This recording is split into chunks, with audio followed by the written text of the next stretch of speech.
few pianos put out. There's also some street murals that have been painted. Tables, chairs, ping pong tables, so people can really gather and connect. For some people, it's been 40 years of campaigning. We finally got cars off of JFK. I've met more people in the last 2.5, 3 years than in the previous 30 years living in San Francisco. There's very few spaces in San Francisco that are like spaces where you can just exist as a human being and not have to pay money and build community, and Car-Free JFK is exactly that.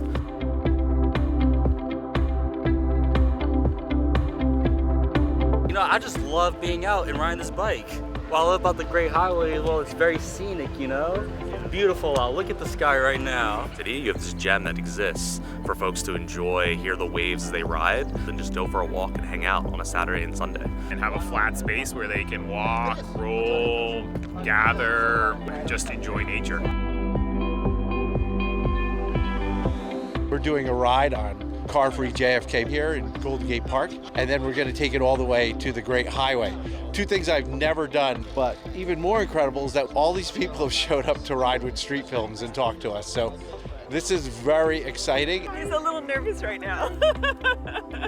That it's a place for people now, you know, it's a real park. During the pandemic, JFK was shut down to cars completely 24/7. That really showed people what streets could be if you give them to people. I helped organize an effort to make this 24/7 and permanent after the pandemic. As COVID was sort of winding on, there was talk about bringing the cars back, and that kind of terrified me. I mean, honestly, a lot of it was just like folks who came out here during the pandemic who like fell in love with this, talked about like their passion for this project, organized, knocked doors. It was just battle after battle. Get a petition going, get people signing that, and then try and get our Board of Supervisors to actually approve making it permanent.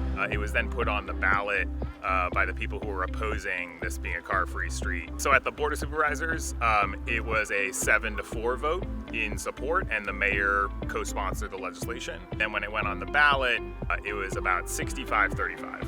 We'll ride our bikes out here, we'll walk, we'll roller skate. The skate park around the way is absolutely incredible. Before this was made permanently car-free, we had 2 lanes of driving cars, 2 lanes of parking, and then barely a bike lane. That was many hours for free parking where people were just storing their cars here. When there used to be cars parked here, it would literally like make me cry, you know, because you would try to like ride in this bike lane and people would just park in this, you know, painted buffer zone.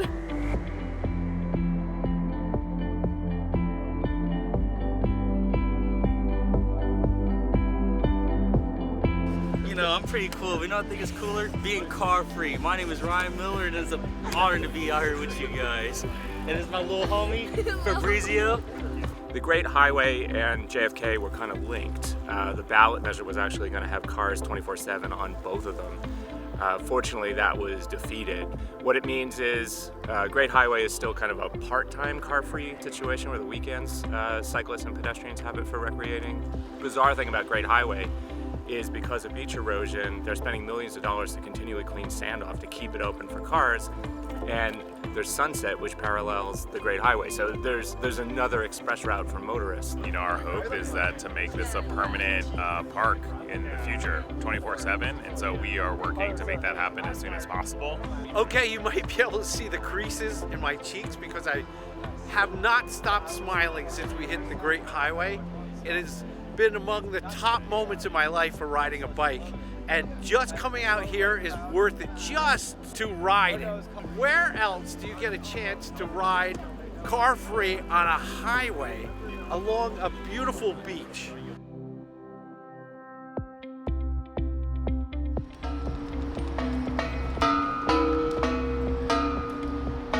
Once I became disabled, I thought this was terrible, but then I got this scooter and I was forced to get out of a car.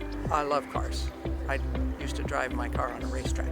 But the city's another matter. It's not a racetrack. That whale up by the beer garden is just incredible. And boy, is that a conversation starter. What an awesome thing it has been for the city that this has stayed a people space and not a car space. I'm just so thankful to the folks who organized to make this like a permanent car-free paradise, people forward paradise right in the middle of the city. And I hope we can have more.